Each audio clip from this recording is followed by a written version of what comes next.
सभी छात्रों का मेरे इस YouTube चैनल जिसका नाम है स्टडी इम्प्रूव पर बहुत बहुत स्वागत है। आज से हम इस चैनल पर उमेश तिवारी की वस्तुनिष्ठ हिंदी पुस्तक के 5000 प्रश्नों की एक सीरीज को शुरू करने जा रहे हैं। तो शुरू करते हैं हम अपने पहले चैप्टर से, जिसका नाम है हिंदी साहित्य इतिहास की लेखन परंपरा और काल विभाजन। तो इसका पहला प्रश्न देख लेते हैं हम। हिंदी साहित्य के इतिहास लेखन यानी कि हिंदी साहित्य के इतिहास को लिखने का जिसने पहली बार प्रयास किया, वो प्रयास किस भाषा में किया गया था? तो इसके 4 ऑप्शन हैं, देख लेते हैं। जर्मन भाषा, फ्रेंच भाषा, हिंदी भाषा और अंग्रेजी भाषा। तो इसका सही आंसर है फ्रेंच भाषा। रामचंद्र शुक्ल ने अपना इतिहास ग्रंथ किस पद्धति पर लिखा है? दूसरा क्वेश्चन है, रामचंद्र शुक्ल ने अपना इतिहास ग्रंथ किस पद्धति पर लिखा है? तो पहला ऑप्शन है विधेयवादी पद्धति, वैज्ञानिक पद्धति, समाजशास्त्रीय पद्धति, वर्ण क्रमानुसार पद्धति। तो इसका राइट आंसर है विधेयवादी पद्धति। तज़किरा-ए-शुराई हिंदी नामक ग्रंथ के रचनाकार कौन हैं? इसके भी 4 ऑप्शन हैं। George Grierson, Garcin de Tassy, doctor Manmohan Singh, Maulvi Karimuddin. तो इसका राइट आंसर है मौलवी करमुद्दीन। हिंदी साहित्य के प्रथम इतिहास ग्रंथ इस्तवार दला लित्तेर येत्यूर एंदुई हिंदुस्तानी के लेखक कौन हैं? Garcin de Tassy, George Grierson, Edison Greaves, F.E. Keay. तो इसका राइट आंसर है गारसा दैतासी। रामचंद्र शुक्ल का हिंदी साहित्य का इतिहास कब प्रकाशित हुआ? 5वां क्वेश्चन है, रामचंद्र शुक्ल का हिंदी साहित्य का इतिहास कब प्रकाशित हुआ है? 1829 में, 1929 में, 1931 में, 1929 ईस्वी में। 1929 विक्रम संवत में। तो इसका राइट आंसर है 1929 ईस्वी।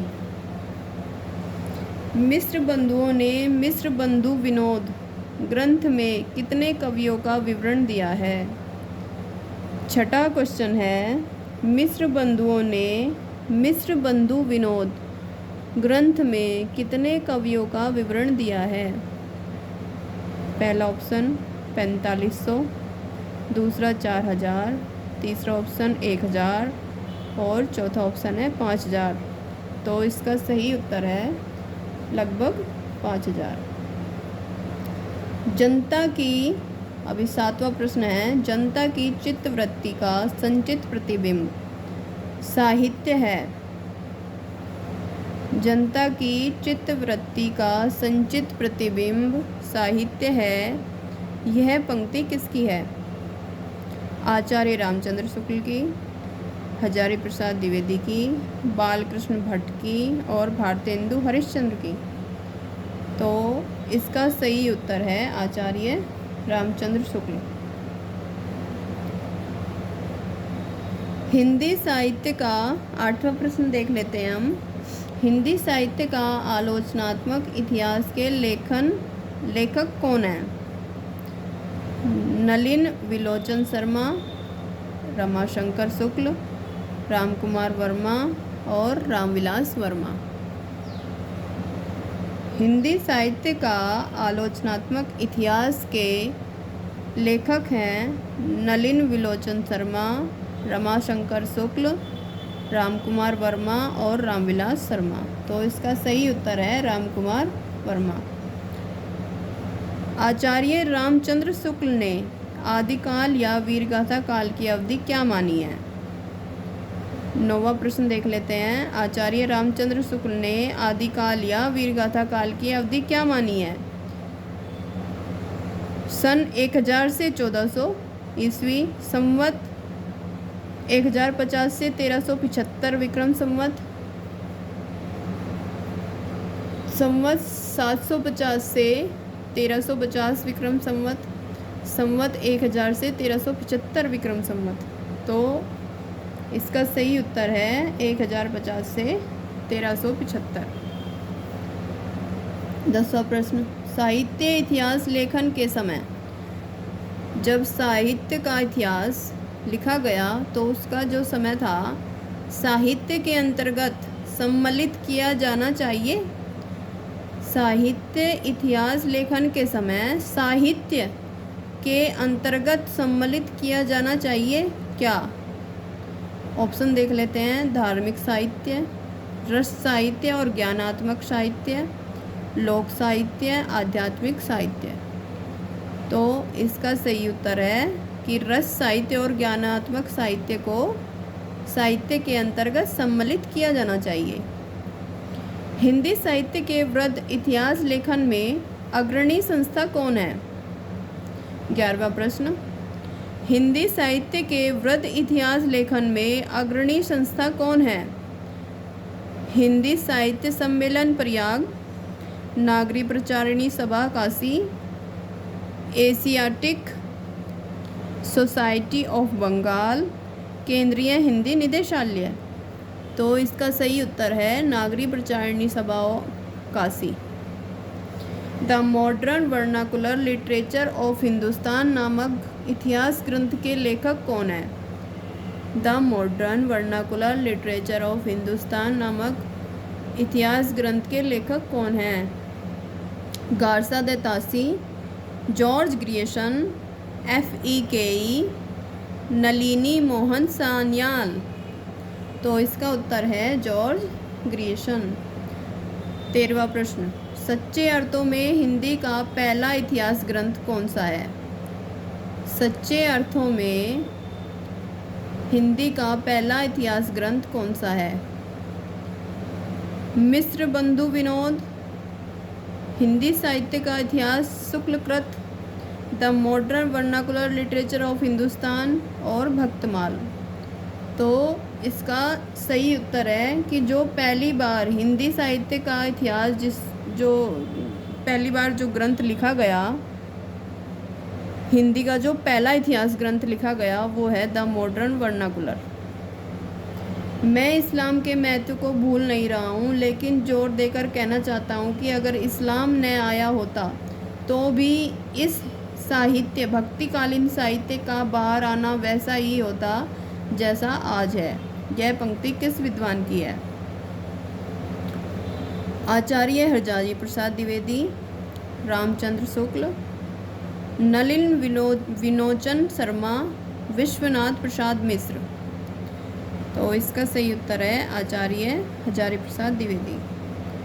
मिस्र बंधु विनोद के प्रथम तीन भाग कब प्रकाशित हुए थे? 15वां प्रश्न, मिस्र बंधु विनोद के प्रथम 3 भाग कब प्रकाशित हुए थे? 1813 ईस्वी में, 1930 ईस्वी में, 1914 ईस्वी में, 1913 ईस्वी में। तो इसका सही उत्तर है 1913 ईस्वी में।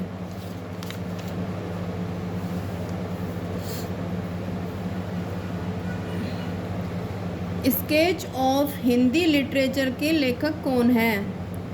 16वां प्रश्न, स्केच ऑफ हिंदी लिटरेचर के लेखक कौन हैं? पादरी Edison Gibbs, George Grierson, Garcin de Tassy, James Tod. इसका सही उत्तर है पादरी एडिसन गिब्स। आचार्य शुक्ल का हिंदी साहित्य का इतिहास किस पुस्तक की भूमिका के रूप में लिखा गया? 17वां प्रश्न, आचार्य शुक्ल का हिंदी साहित्य का इतिहास किस पुस्तक की भूमिका के रूप में लिखा गया? नागरी परिचारिणी पत्रिका, हिंदुई साहित्य का स्थान इतिहास, हिंदी शब्द सागर, हिंदी भाषा का विकास। तो इसका सही उत्तर है हिंदी शब्द सागर। हिंदी साहित्य की भूमिका किसकी रचना है? 18वां प्रश्न, हिंदी साहित्य की भूमिका किसकी रचना है?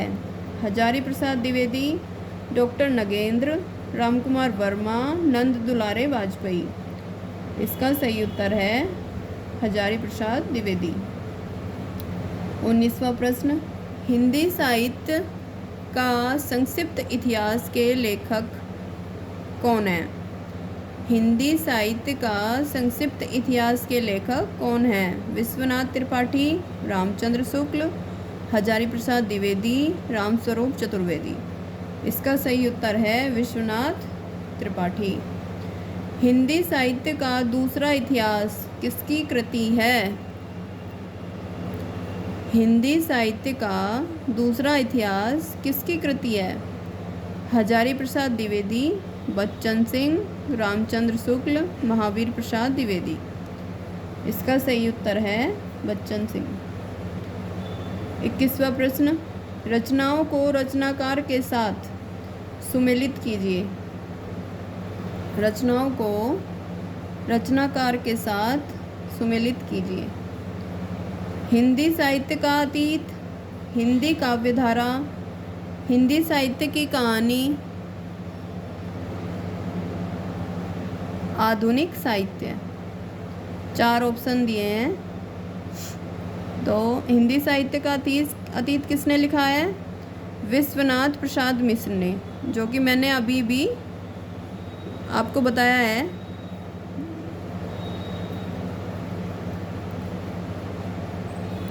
हिंदी साहित्य का अतीत विश्वनाथ प्रसाद मिश्र।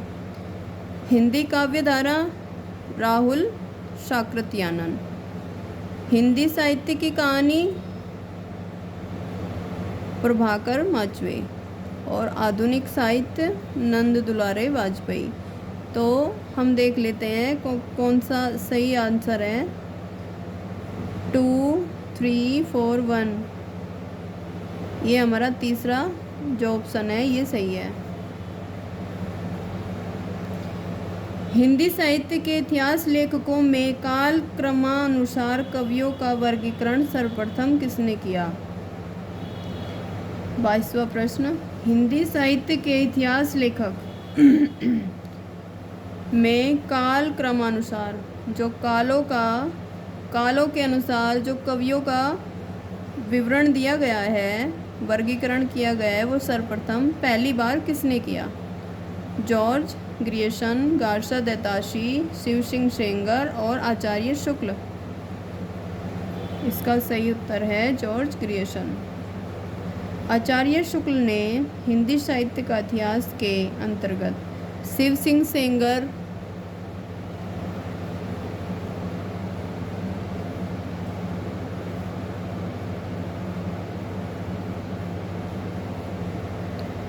एवं ग्रियर्सन के इतिहास ग्रंथों के लिए किस शब्द का प्रयोग किया है?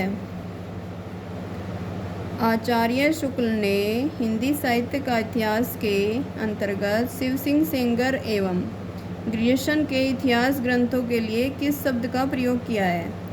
वार्ता संग्रह, इतिहास संग्रह, व्रत संग्रह, कवि संग्रह।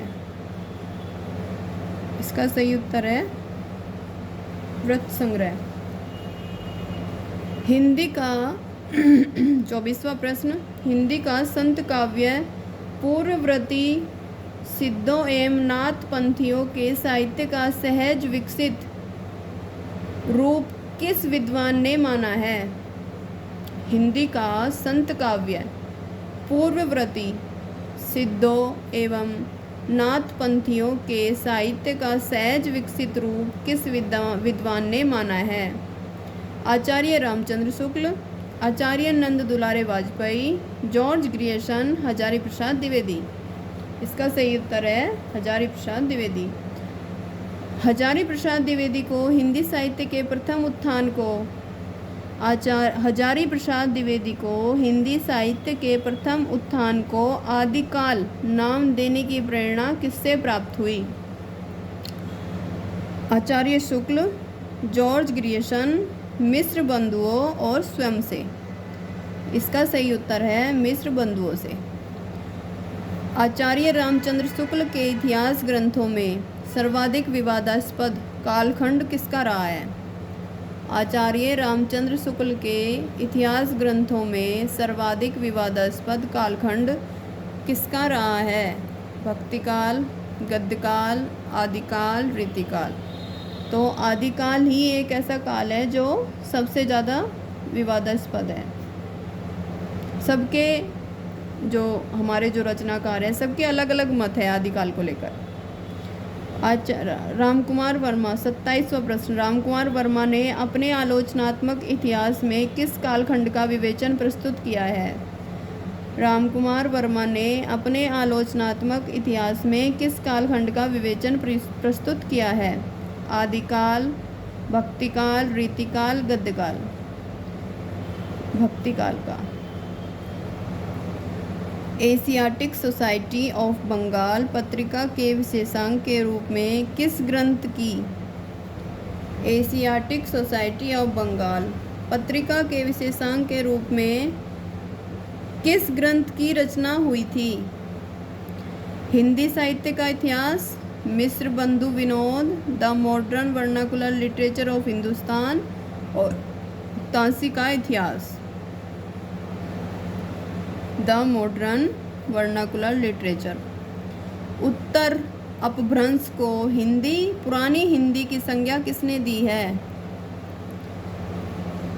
उत्तर अपभ्रंश को पुरानी हिंदी की संज्ञा किसने दी है? चंद्रधर शर्मा गुलेरी, भोला शंकर व्यास, रामचंद्र शुक्ल, भोलानाथ तिवारी। इसका उत्तर अपभ्रंश को पुरानी हिंदी की संज्ञा किसने दी? तो चंद्रधर शर्मा गुलेरी ने।